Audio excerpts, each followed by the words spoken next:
श्री शिवाय नमस्तुभ्यम। जय माता दी। दोस्तों, आप सबका मेरे चैनल में स्वागत है। भगवान शिव का प्रिय माह सावन चल रहा है। शिव मंदिर में भोलेनाथ का आशीर्वाद लेने जाते हैं। वही शिव मंदिर में सबसे पहले दर्शन यदि किसी के होते हैं तो वो है शिव जी के प्रिय वाहन नंदी के। दोस्तों, अक्सर देखा गया है कि कुछ लोग शिवलिंग के सामने बैठे नंदी के कान में अपनी मनोकामना कहते हैं। ये परंपरा बन गई है। इस परंपरा के पीछे की वजह एक मान्यता है। सावन में जिस तरह भगवान शिव की अपने भक्तों पर खास कृपा होती है और वो सभी की मनोकामना पूरी करते हैं, उसी तरह उनके प्रिय नंदी बाबा भी सभी पर खास कृपा करते हैं। भगवान शिव के वाहन नंदी को भी बहुत महत्वपूर्ण दर्जा दिया गया है, इसलिए हर शिव मंदिर में नंदी जरूर होता है। माना जाता है कि नंदी के कान में मनोकामना बोलने से वह जल्द पूरी होती है। नंदी भगवान शिव के प्रिय गणों में से एक है। नंदी महाराज हर समय भगवान शंकर के साथ रहते हैं। यही वजह है कि हर शिव मंदिर में द्वारपाल के तौर पर नंदी जरूर विराजमान होते हैं। साथ ही नंदी की पूजा किए बिना शिव जी की पूजा पूरी नहीं मानी जाती है। अक्सर देखा जाता है कि शिव मंदिर जाने वाले लोग नंदी के कान में कुछ बोलते हैं। नंदी के कान में धीरे से अपनी मनोकामना बोली जाती है।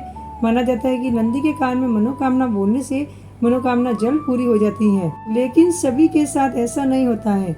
ऐसी स्थिति में जरूरी है कि नंदी के कान में मनोकामना बोलने का सही तरीका जान लो। जब भी कोई व्यक्ति शिव मंदिर में आता है तो वह नंदी के कान में अपनी मनोकामना कहता है। इसके पीछे मान्यता है कि भगवान शिव तपस्वी हैं और वे हमेशा समाधि में रहते हैं। ऐसे में उनकी समाधि और तपस्या में कोई विघ्न न आए, इसलिए नंदी ही हमारी मनोकामना शिव जी तक पहुंचाते हैं। इसी मान्यता के चलते लोग नंदी के कान में अपनी मनोकामना कहते हैं। धर्म शास्त्रों में नंदी के कान में मनोकामना बोलने का सही तरीका बताया गया है। शिव मंदिर जाए तो नंदी की पूजा जरूर करे। बिना नंदी की पूजा किए केवल शिवलिंग की पूजा करने से पूरा का पूरा पुण्य नहीं मिलता है। शिवलिंग की पूजा करने के बाद नंदी के सामने दीपक जरूर जलाए।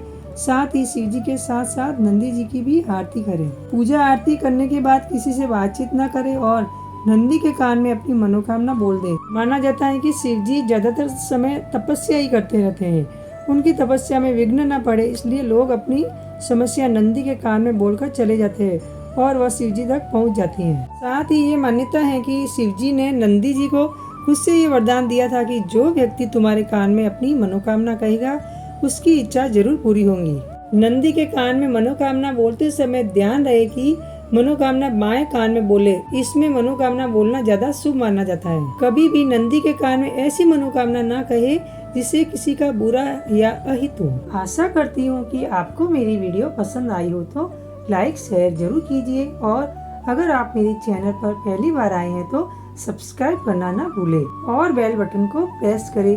इससे क्या होगा कि मैं जो भी नई वीडियो अपलोड करूंगी उसका आपको नोटिफिकेशन मिल जाएगा। तब तक के लिए जय माता दी दोस्तों।